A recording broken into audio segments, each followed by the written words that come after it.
All right, I'm hanging out with Greg Nutter today, and we're talking about P3 selling. Greg, what does P3 mean? P3 are the three elements that a B2B seller needs to focus on if they want to maximize their success. Three areas, and they just happen to start with the letter P. The first one is problems. What problems can you solve for your customers? The second P is people. Who has those problems? And the last one is process. What's their buying decision process? Rather than the selling process, how is the customer or prospect going to go out making a decision to purchase a product like yours? Who's the primary audience for P3 selling and its concepts? There are three. First one is the brand new seller right out of school, never had any sales training. So it's a foundational book to tell you, here are the best practices if you really want to succeed as a B2B seller. Second one is someone's been around a while, perhaps been very successful, but lost their mojo at some stage and needs a refresher, getting back to basics. And the third one is sales managers who want a process that's scalable, repeatable, that they can use to manage their sales teams. Greg Nutter wrote P3 Selling. Make sure you check the link in the show notes so that you can pick up your copy of P3 Selling. Thanks for being with us today, Greg. Thanks, Doug. Hey, don't turn it off yet.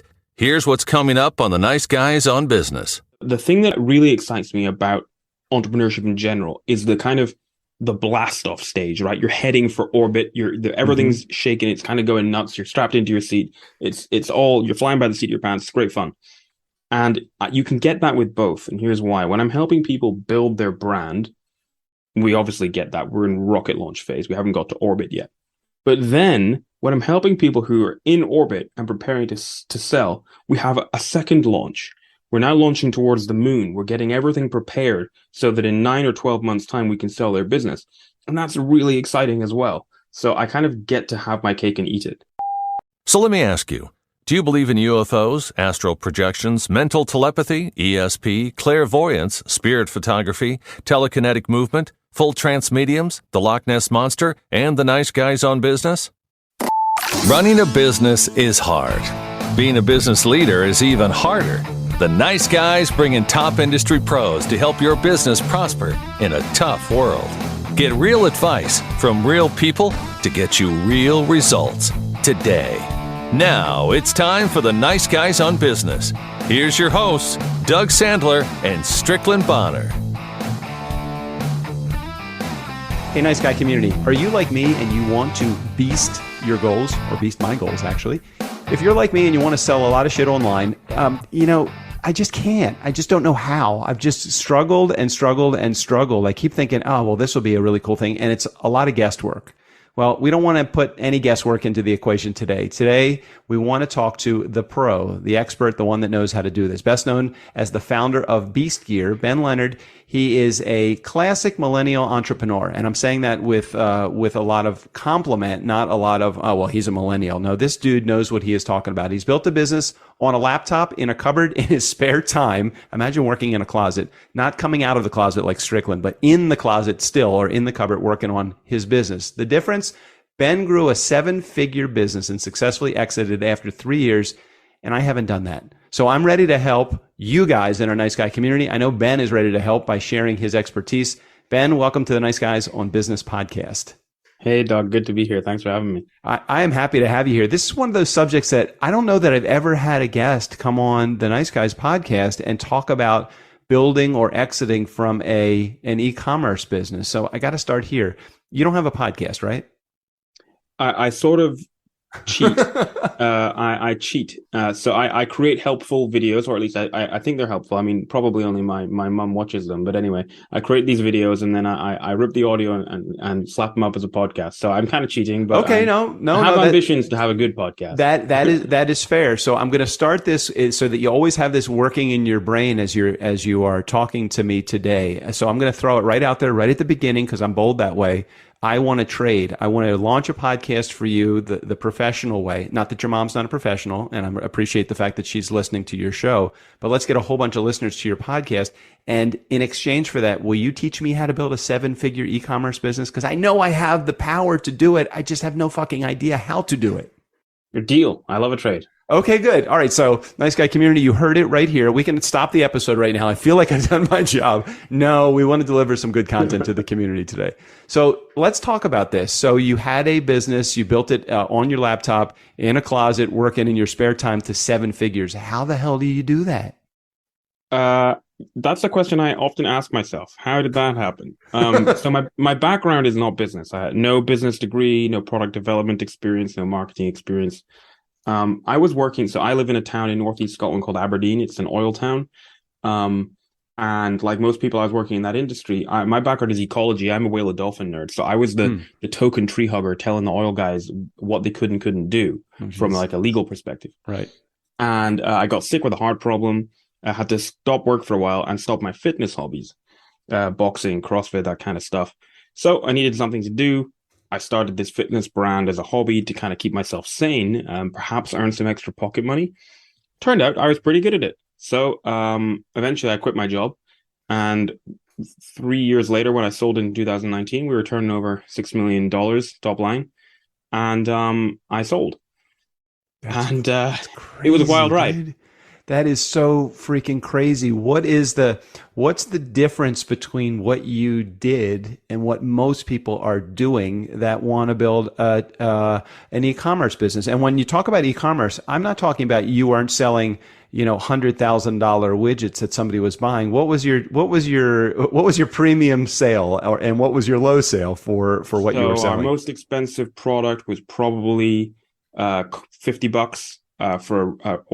Maybe 60 for a pair of excellent boxing gloves. Yeah. And our lowest price product was just over $10 for a pretty good jump rope. All right. So $10 to $60, Nice Guy community. Yeah. This is the jam. You don't have to. So is the secret having the right product and marketing to the right market? Or again, just help me just a little bit with it. So a lot of people, unfortunately, still even now are in this whole mindset of the internet is a get-rich-quick scheme. And so they're in this mindset of, I can just sell stuff on Amazon. So some of your listeners may be aware of websites like Alibaba, where you can source products from predominantly China. And so there's been this mindset of source something, slap a logo on it, stick it on Amazon, eBay, my own website, Walmart, whatever, and I'll make money. And that kind of worked a few years ago. But the real key is to do what we've been doing for probably hundreds of years, which is create brands which offer a suite of products which solve problems for a particular group of people, whether that's people who like knitting or people who are fans of Harley Davidsons, and offer them to those people. Provide them with value, make them into loyal fans of your brand, rinse and repeat, rather than just try and sell stuff. All right, so I'm going to be a little selfish here for just a second, and I want to say that I've got part of the equation solved myself, and then I have the part that's the conversion of the market to the products and services that I have. So just give you the example. I have another podcast called Ford Mustang, the Early Years Podcast, and I have routinely about 1,000 listeners on the show. And if you're a fan of podcasts at all, the big shows get millions of downloads. The average shows get tens of downloads, and the good shows get anywhere from 200 plus. So I have 1,000, so I would consider myself in the plus space. Well, 3 years after launching that show, I created an Instagram channel for that podcast, which has exploded. I have 40,000 people that follow me, and typically I get engagement of anywhere from 500 to 50,000 people that like each of the photos that I have there. And amazing. I created a store, and it's incredible, but I've not made one sale, and I'm thinking, I've got the right market. I just can't figure out, and they're highly engaged. I just can't figure out what it is that they would buy. So is that typically a problem that people are running into? Because I find like some people don't have the market. They have a great product, but they have nobody to market to. Some people have the market, but they don't have a product, so they don't know what to market to that market. Is that typical from people that you're running into in your business? So the angle you've gone at it is definitely down the right track, right? The riches are in the niches, right? It's finding that group of people who are evangelical about a particular subject.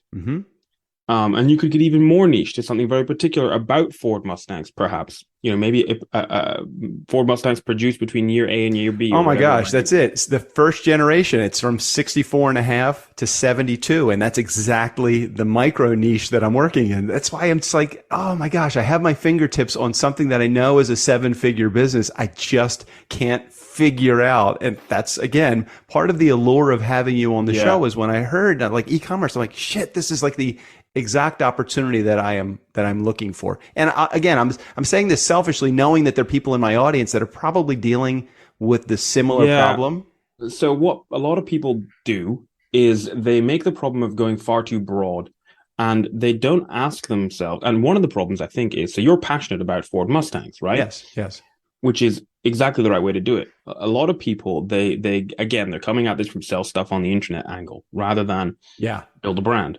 Yep. And when you build a brand around something that you are very passionate about, or at least someone in your organization is very passionate about, then immediately you have access to the answers to the questions of what do these people need? What is their pain? And what medicine can we give them? What problems do they have that we can solve with a suite of high quality products? That's part of it. And then it's saying, where are they? Let's get in front of them.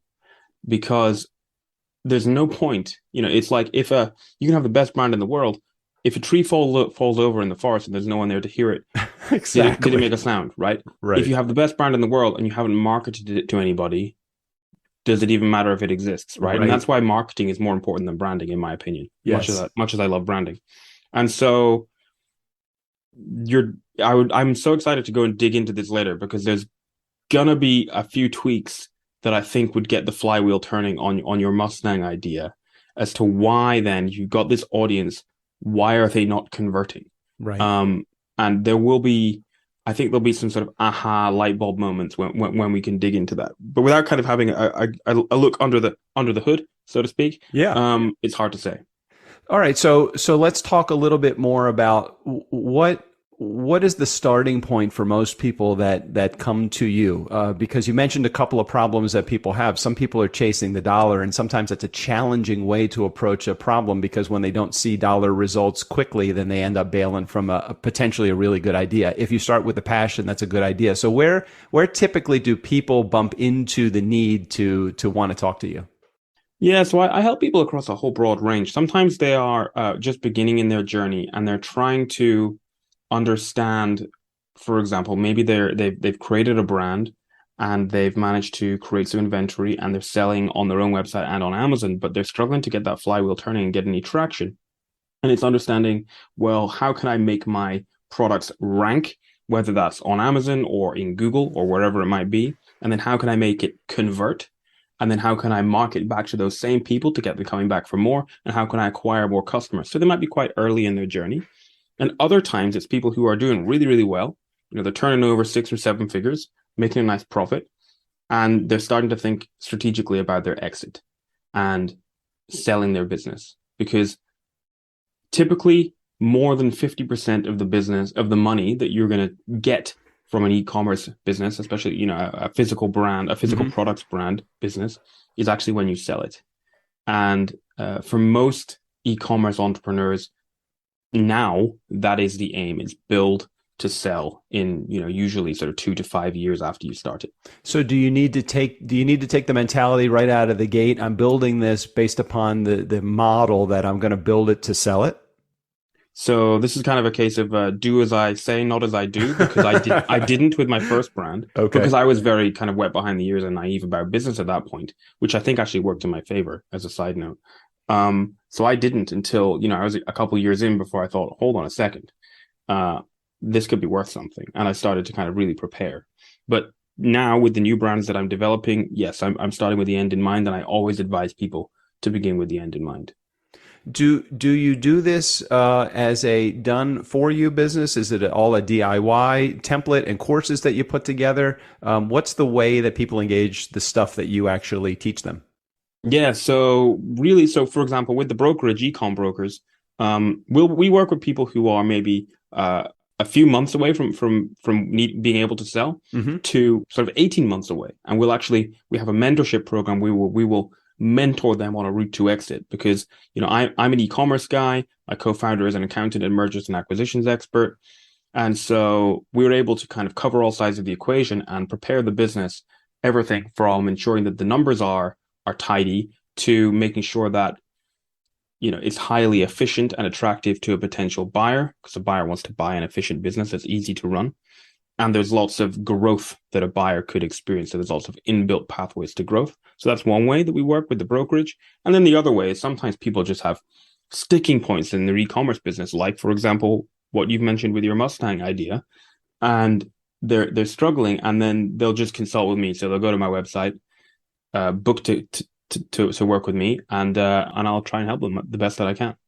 It's really interesting. You walk the line between someone that is, and I can tell you have passion in both sides of the business, being the broker and helping somebody sell their business, and also being the person that actually helps them, coach them through a number of the things that they might have as their early bumps and bruises. What's the stuff that really drives you, the brokerage side of the business or the helping people to get their brand out there to the world? Well, I'm going to sit on the fence and say both, but I have a really good reason, and here's why. So the thing that really excites me about entrepreneurship in general is the kind of the blast off stage, right? You're heading for orbit. Everything's shaking. It's kind of going nuts. You're strapped into your seat. You're flying by the seat of your pants. It's great fun. And you can get that with both. And here's why. When I'm helping people build their brand, we obviously get that. We're in rocket launch phase. We haven't got to orbit yet. But then when I'm helping people who are in orbit and preparing to sell, we have a second launch. We're now launching towards the moon. We're getting everything prepared so that in 9 or 12 months' time, we can sell their business. And that's really exciting as well. So I kind of get to have my cake and eat it.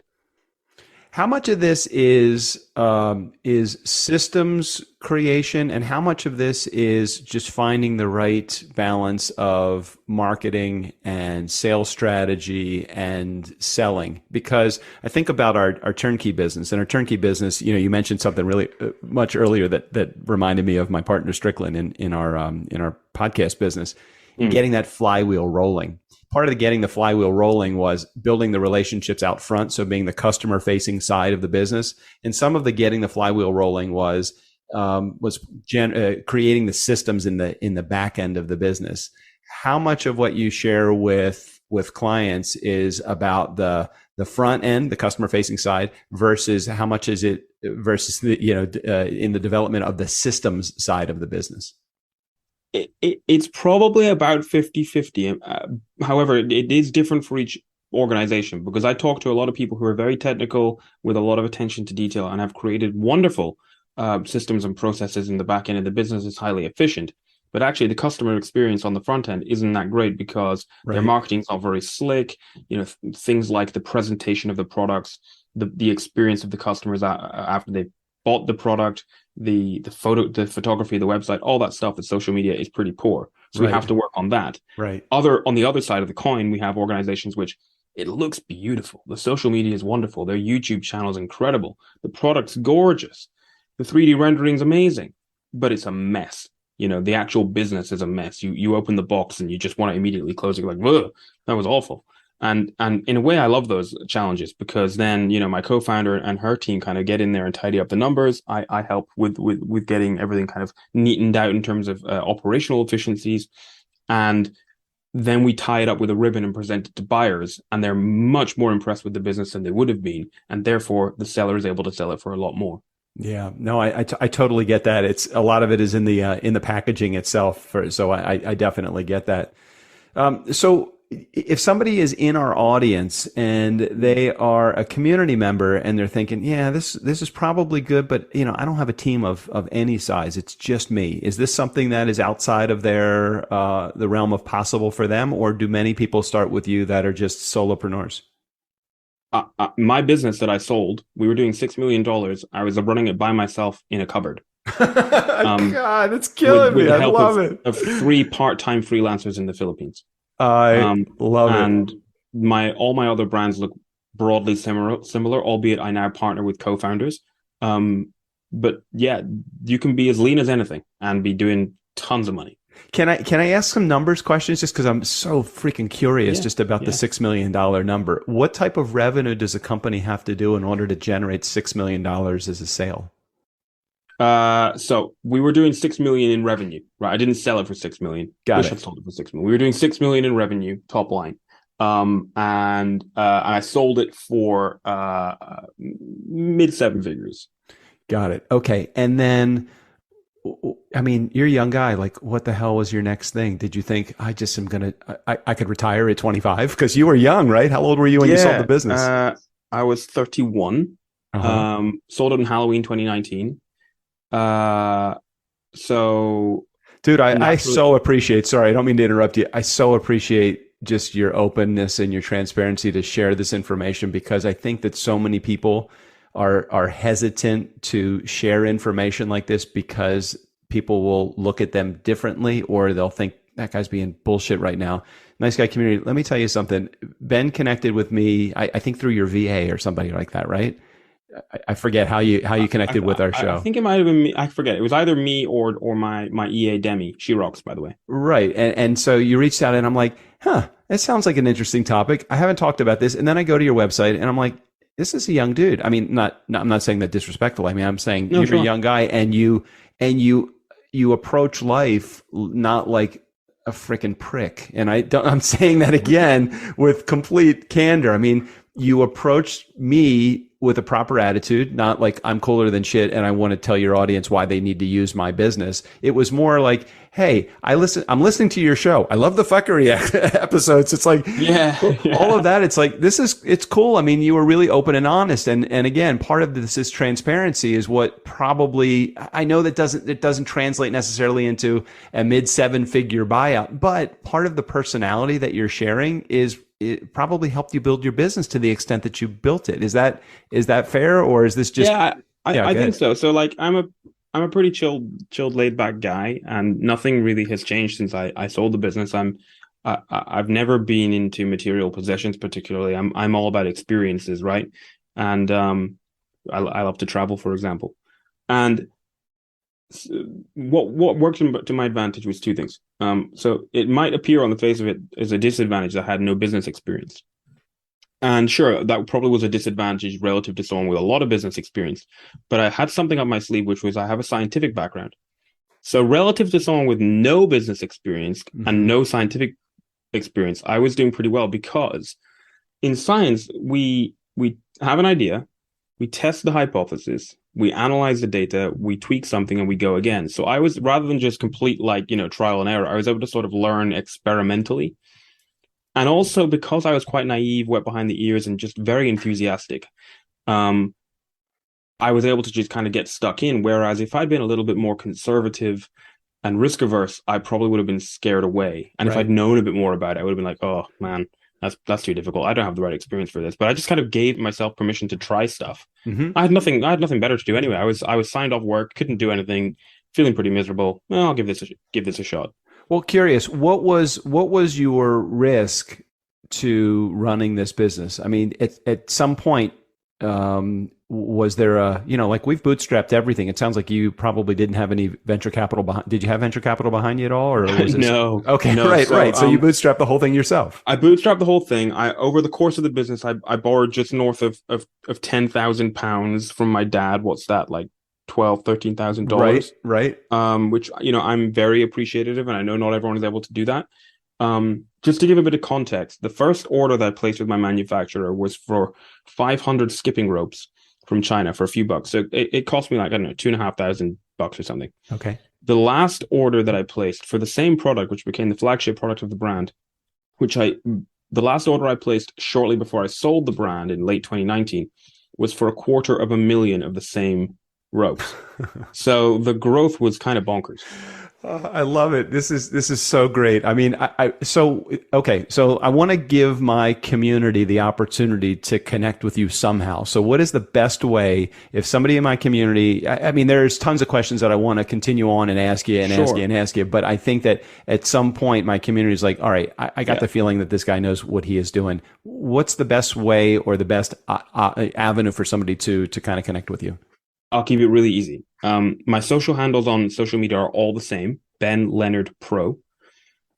And you can email me, ben@ecombrokers.co.uk or ben@benleonard.pro. Either is fine, and we'll figure it out from there.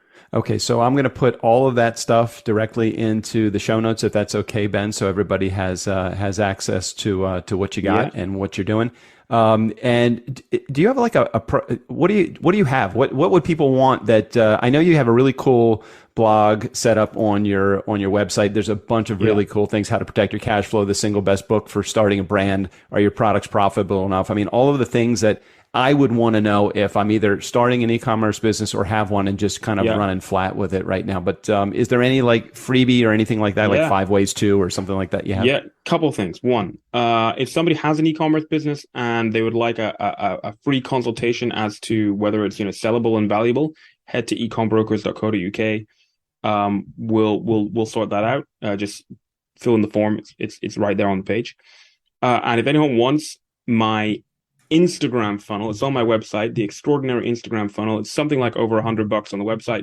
Email me. Anyone who listens to the Nice Guys on Business podcast can get it for free. Oh, well, okay. Now, where would they go for that? Just go to your website or somewhere else? Just go to the website. Drop me an email. I'll sort it out. Okay. All right. And again, we'll put Ben's email address. I'm just doing that right now, just so I don't forget how to get to everybody to Ben. Even better, use code Nice Guys on the website. They can get it. They can email me. Oh, okay. Wait a minute. Let me put that in here too. Okay. Use code Nice Guys. Use code Nice Guys. Uppercase, lowercase, doesn't matter. Case doesn't matter. Okay. Use code Nice Guys from his website to get that free. Wow, that's pretty cool. Ben, thank you so very much. This is great. We're going to, Nice Guy Community, after I stop recording here, Ben's got another hour conversation with me because I'm about to pick the hell out of his brain here. or at least 5 minutes. At least 5 minutes. Just no problem. Give me 5. We'll figure it out. Ben, thank you so much for sharing on the show today. I'm excited to get some positive feedback from our community. Oh, thanks, Doug. Cheers. Nice Guy Community, never underestimate the power of nice or the power of having someone that's in your corner that understands e-commerce. Special thanks to our guest today, Ben Leonard. All of his information, including access to his website, the freebie and all of the stuff that we just talked about on the show will be right there in the show notes. Just click the link for the show notes. Steve O'Brien, go ahead and take us out of here. For the Nice Guys on Business, I'm Steve O'Brien. Don't underestimate the power of nice.